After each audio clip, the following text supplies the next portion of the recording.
Hey friends, most of y'all know that over half of the church is female, but did you know that a recent Barna study shows that 31% of women have resigned themselves to low expectations and 20% feel that they are not functioning at their highest capacity? They're being underutilized. This may not come as a surprise to a lot of you. In fact, the women in ministry debate has been raging for centuries. It hit a peak in the 80s and then it waned down a little bit, but now it's revving back up. For this reason, I've decided to create a short video series to address the issue. Now, the purpose of this series is definitely not to share my views and to tell you what to think. The purpose here is to tell you how to think. It's to show you the different perspectives involved in each topic and to build understanding between the differing sides. If we're going to be women that strive for unity in the church, we have to know how to dialogue, and that begins with defining our terms. So in this video, we're going to be dissecting what complementarianism is and what egalitarianism is, how they differ, and what their main points are. If I had to say just a few words about what complementarianism is, I would say that it's separate and mostly equal.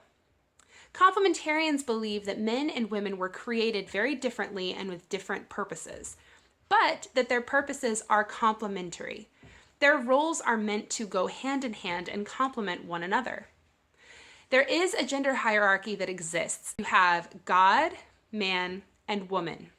And while there is a hierarchy, Scripture is also very clear in 1 Peter 3:7 that men and women are equal in blessing and salvation. Complementarianism plays out practically in the home and in the church. At home, you'll see mostly traditional style marriages where the husband will leave home to go to work every day as the breadwinner, and the wife sometimes will work, but sometimes will stay home and take care of the house and the kids. In the church, you will likely not see women in leadership positions, especially over men. Famous theologians that you might know holding this view would be John Piper, Wayne Grudem, and Kevin DeYoung. If you're interested in learning more about this view itself, go to the Council for Biblical Manhood and Womanhood, cbmw.org. I've linked it down below. What you can learn there is about this organization that advocates for complementarian views in the church. Let's talk about egalitarianism. Egalitarianism comes from the word égal, which means equal in French. So if I had to describe what an egalitarian view is like in just a few words, I would say equal in everything.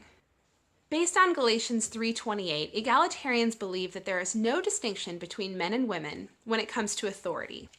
In fact, egalitarians believe that men and women have equal responsibility and authority to use their God-given gifts in the church and in the world. Practical implications of egalitarianism are pretty simple.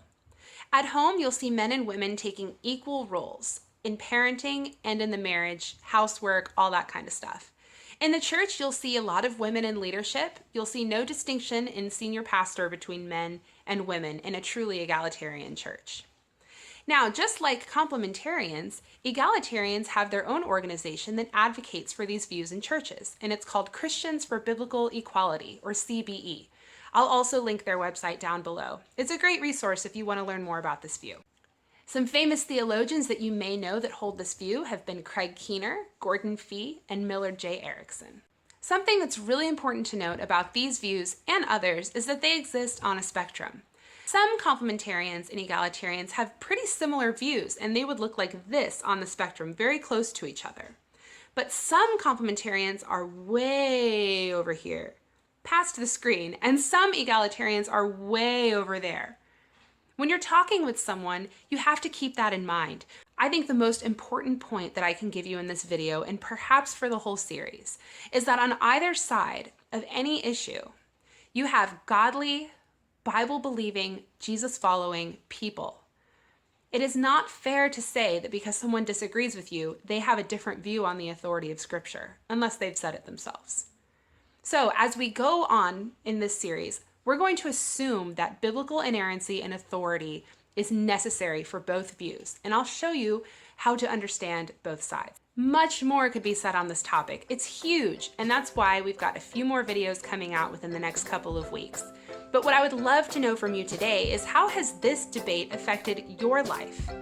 How has this debate affected your church? Tell me down below in the comments.